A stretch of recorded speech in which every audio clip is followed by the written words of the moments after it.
Stormy seas and lost souls. Who is it? She's dreamt of this before. It's coming. Is it? Is it? Is it? They say dreams are visions of our memories, thoughts and fears, as seen by our inner eye.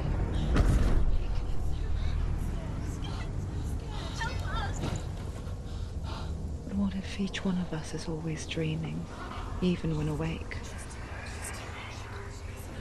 And we only see what our inner eye creates for us. Is this what hell is? A world shaped by Senua's nightmares. Get up. Maybe that's why people fear seeing the world through her eyes. Yes. Yes. Yes, she's scared. She's scared. Because if you believe that Senua's reality is twisted, you must accept that yours might be too.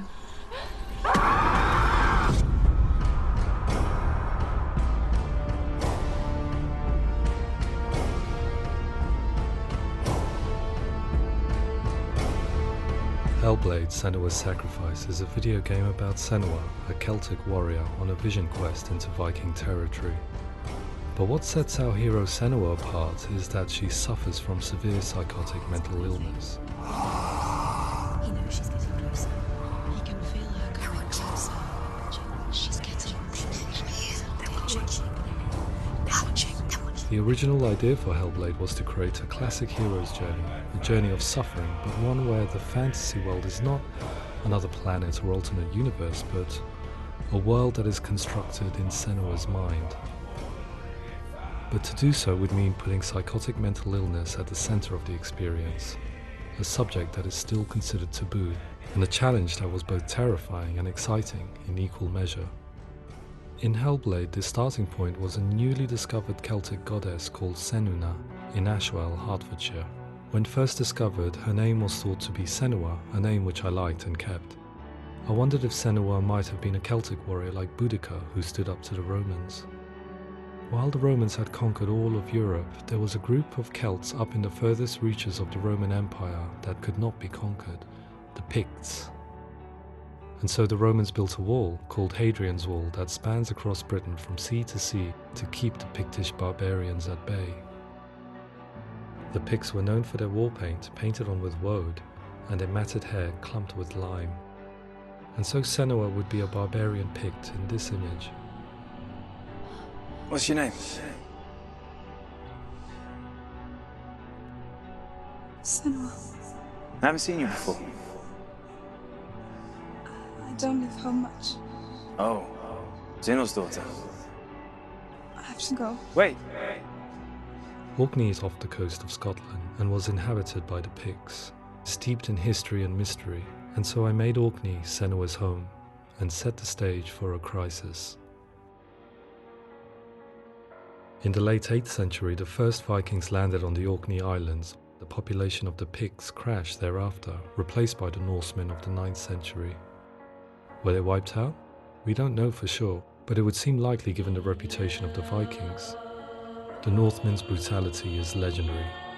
High-ranking leaders and chieftains of the tribes they conquered were often offered as sacrifice to their gods. The most brutal of these sacrifices was known as the Blood Eagle. I imagine Senua as a young female warrior who returns home from exile to find her partner, Dillion, brutally sacrificed to a Norse god by these hellish warriors from a faraway land. I imagine the horror of this moment and how it would have dragged her deep into mental torment.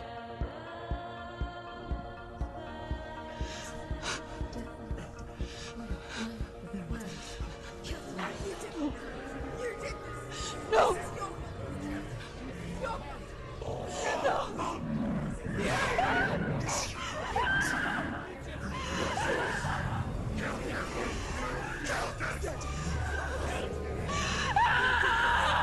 I came to learn that the Celts had a sophisticated and nuanced perspective on the nature of mental disorder. One term they used was gelt. A gelt is a man or woman who has been driven mad by a curse, battle trauma, or grief. The gelt would take to a life in the woods in search of penance, punishment, and purgation. And so Senua became a gelt, cursed by darkness, looking for redemption in the wilds. Another word the Celts used in reference to mental disorders was truth, meaning fool, or Liar. one who utters the words of God. They tell of the mad sinner who flees battle into exile and takes on a beastly nature, growing feathers on his body.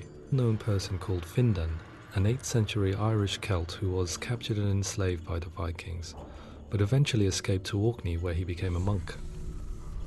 I will tell you my stories of hell, if I may walk with you. Upon meeting Senua, it would be his stories that fuel her quest deep into their world of gods. The Northmen say the world will come to an end. The sun will grow black, the earth will sink into the sea, the stars will disappear, fire and water will meet, flames will play against the sky, the heavens and earth and all the world will be burned, all the gods will be dead, and the warriors of Valhalla and people everywhere. Senua, prepare yourself for Ragnarok, for it is nigh. So the stage was set for a new adventure, a journey into the Norse underworld called Hell, a vision quest fueled by madness and myth, a fantasy that was created by Senua's own mind, and one that we would experience through her eyes. This is your mission. This is your quest. There is nothing else left.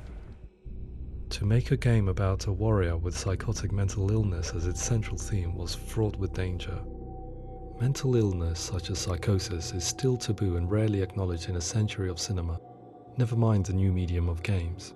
Where it does feature, it often conflates psychosis and psychopathy associated with a lack of empathy. It is unfortunate that these two words sound so similar that they are used interchangeably in media. I must admit that I didn't have to look very far to discover my own ignorance of the subject. So we reached out to Paul Fletcher, psychiatrist and professor of health neuroscience at University of Cambridge. Psychosis is a descriptive term, and it refers to having a loss of contact with objective reality. So it's characterized by two main sets of symptoms. One of them is hallucinations, where somebody experiences perceptions when there is no actual objective thing out there to perceive. You're already dead. Who are you?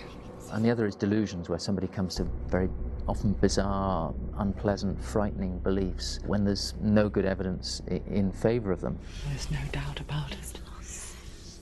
The source of the darkness is in Helheim. And the goddess Hela holds his soul there.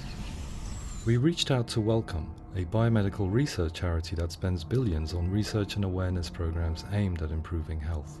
Mental health hasn't always been presented in the media in a way that is particularly people with the subject matter, and there are a lot of preconceived ideas about mental health, and particularly schizophrenia and psychosis. So we hope our support allows the team to continue to collaborate with Paul Fletcher and with those who have experience of psychosis to create a game that provides a fresh perspective on the condition and allows audiences to engage with it in a way that just wouldn't be possible in any other medium. What started out as a brief consultation convinced me that we were only scratching the surface of an immensely deep and interesting subject that could enrich and change the very nature of the game. That's cool. Thanks so much for coming in. Pleasure. Thanks. It was really interesting for me. I'd love to be involved. I think it's fascinating. Absolutely. Our understanding of psychosis is still very much a mystery, and ways of treating it are still primitive compared to physical illness. After all, it is easy to see the pain and suffering caused by physical diseases or physical trauma. It is not so easy to see the mental suffering and trauma of severe mental illness. But what if we could find a way to see it? Games are capable of drawing you in for hours on end, playing the role of a character who is different from you, experiencing their perspective, and actively involving you in a world that functions with a different set of rules. That voice is not a kind voice. That voice calls you to your death. It's an evil voice. If we were to represent Senua's psychosis, we would have to simulate voice hearing, a common attribute. But how can we simulate something we have no first-hand experience of? Professor Charles Fernyhough, a leading expert in voice hearing from Durham University, offered his help. Hearing voices is an experience that is usually associated with severe mental illness, and crucially we know that hearing voices is a part of ordinary life for many people who don't meet the criteria for mental illness. Yeah. Oh, that's not him in real life. We know voices vary according to where they appear in space. Voices can appear far away in the distance, they can appear right there in your ear, they can seem to be coming from inside your head. Based on the information Professor Fernie Ho provided, I put together a sound brief and invited some actors to the studio. We recorded the actors using a binaural microphone, which records the 3D spatial position of sound, replicating the way sound is heard by human ears. It gives you an incredible sense that the person you are listening to is right there beside you. Can't see how she's going.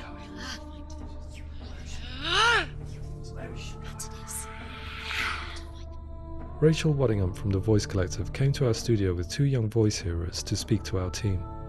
We talked at length about their experiences and they listened to our tests, giving us feedback on how we could improve on it. Everyone hates her. She's cursed. It's very hard to represent what this experience is like, partly because it's such a personal, intense, emotional experience. It's testament to how Ninja Theory have been listening to what the researchers are saying, but also, crucially, listening to the experts by experience. What they've come up with is so compelling. It's by far the best representation I've heard of what these experiences are like.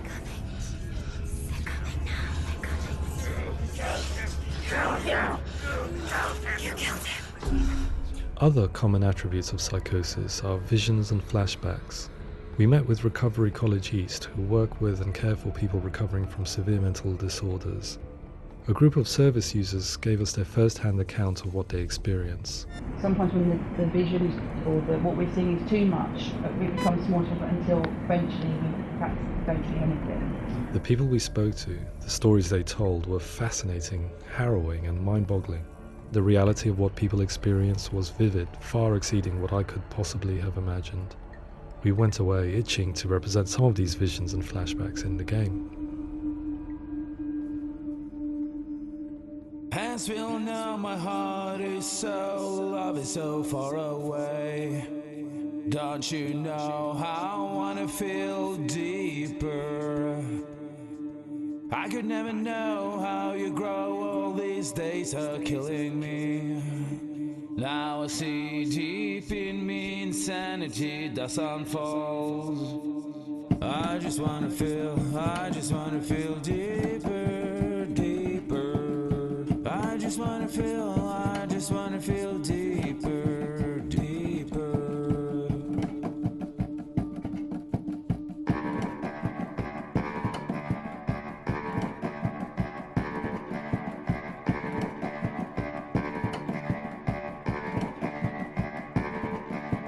As we all know, my heart is so, love is so far away. Don't you know how I wanna feel deeper? I could never know how you grow, all these days are killing me. Feel like this, read like this, I just wanna live, that's all. I just wanna feel deeper, deeper. I just wanna feel deeper, deeper.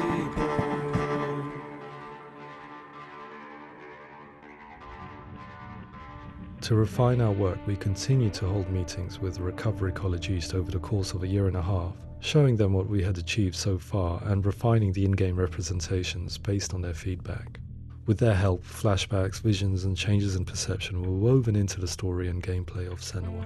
The students that are involved in this project are incredibly excited about being involved. They have described the experience as being important because it values their lived experience and shows that despite what we have been through, all of that experience becomes valid, that actually it's something that we should all be talking about. The experiences described range from beautiful to frightening beyond comprehension. I heard of a girl who has to live with an angry voice screaming at her, slamming on her doors and walls 24 hours a day. I met someone who would often see hanging corpses in a room, so real that she would sometimes try to rescue them. The panic and fear that comes with such visions is entirely understandable, and it can be a living horror for some. Worthless, weak, pathetic. Go on, feel sorry for yourself, because there is no one left to do that for you. I was urged by one fellow that we should not shy away from showing this horror, and so I was perpetually torn in making Hellblade. Had we gone too far with our representations or not far enough?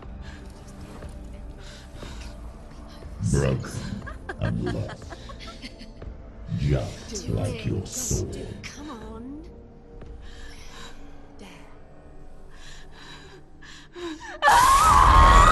In some ways, voice hearing and visions were the low-hanging fruit, so to speak. There's another aspect of psychosis that is much harder to explain, but one that I think video games are uniquely able to represent, which are often called delusions. People begin to see patterns in the world. They begin to link things that most people wouldn't link. Most of the things that we might think would be coincidence or, not worth commenting on. Nevertheless, that might have a particular salience or importance for them. One individual described how everyday words, sounds, colours and objects were steeped in meaning to him, forming a strange and sinister puzzle that he was determined to solve but could not quite get to the bottom of. It's not just brain dysfunction. It's not like the system shut down. It's actually an incredibly creative process. The person creates a world populated with voices and phantasms and terrors, and they're completely immersed in it. They believe in it.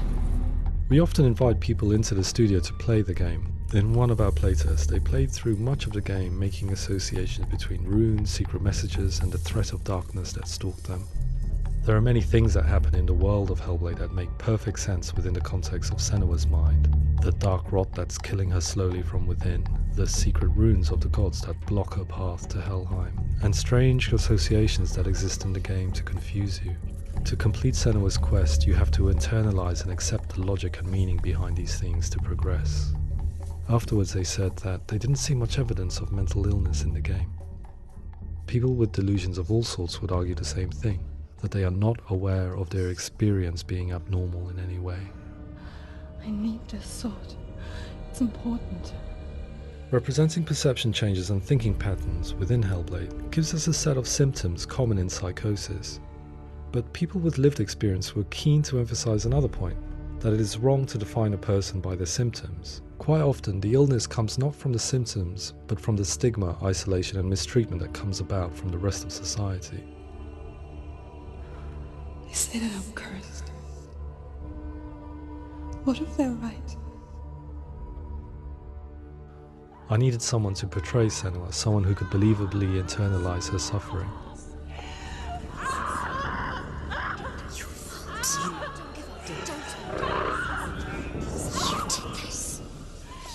Melina Jurgens, our video editor, had been a stand-in for Senua over a few months while we perfected our motion capture techniques. Without realizing it, she had already auditioned for the role, and I knew her well enough to know that I didn't have to teach her to act, but to relive her own internal pain. As often is the case, those who have suffered mental anguish are never far from us.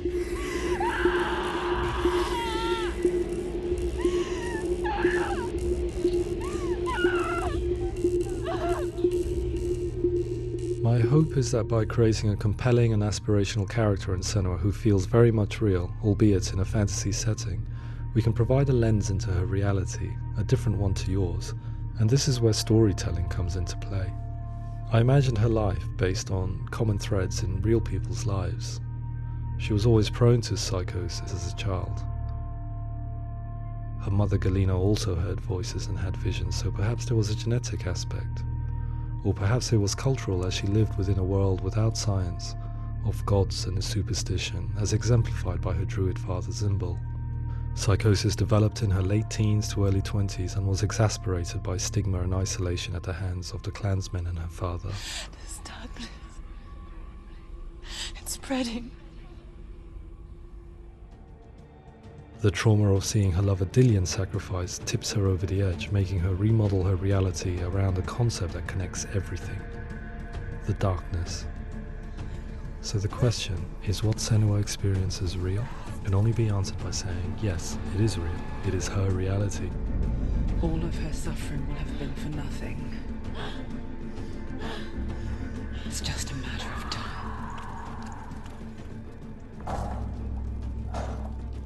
Towards the end of the project, service users and professionals that had collaborated with us were invited to see the near-final game. It was a chance to see if the game had reflected their views or if it had misrepresented them. For me, being involved in especially developing Senua's character has been really important, and being able to bring in my perspective and what I see and what I hear, and having that built into the game has been a real privilege. It's gritty and it's meaty, and there are some tough subjects in there that are being tackled with honesty.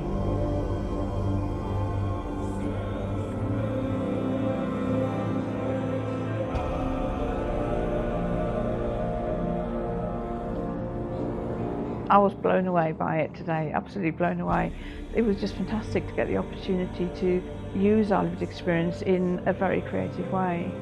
There's nothing tokenistic about the work we've put in. It feels like we've been listened to, things have been taken on board, and I think there was a lot of realism in the game itself, and it feels very authentic.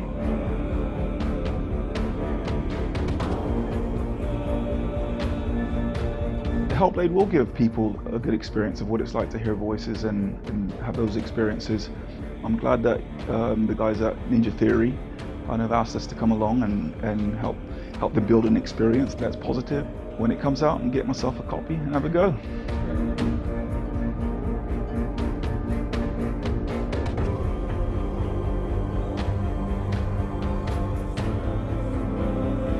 I think all the way through I was really inspired by how the conversations have translated into the game in a way that I think I didn't imagine was possible. So wonderful, really wonderful.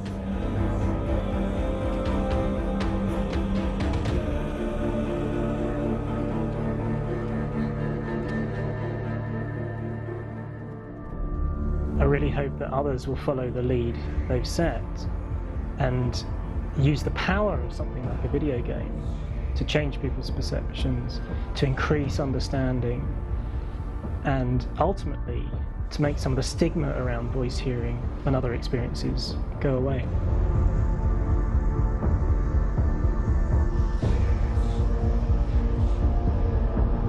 For me, it was really exciting to see something that I explore scientifically being represented so beautifully in a character who's trying to penetrate the mysteries of the environment in which they've been placed, with all of this strange uncertainty and noise and conflicting information that they're getting. I'm very excited by this way of trying to represent mental illness, because I think it actually might be offering us insights that we wouldn't get from pure scientific explorations, and actually giving us quite an empathic view of what it might be like.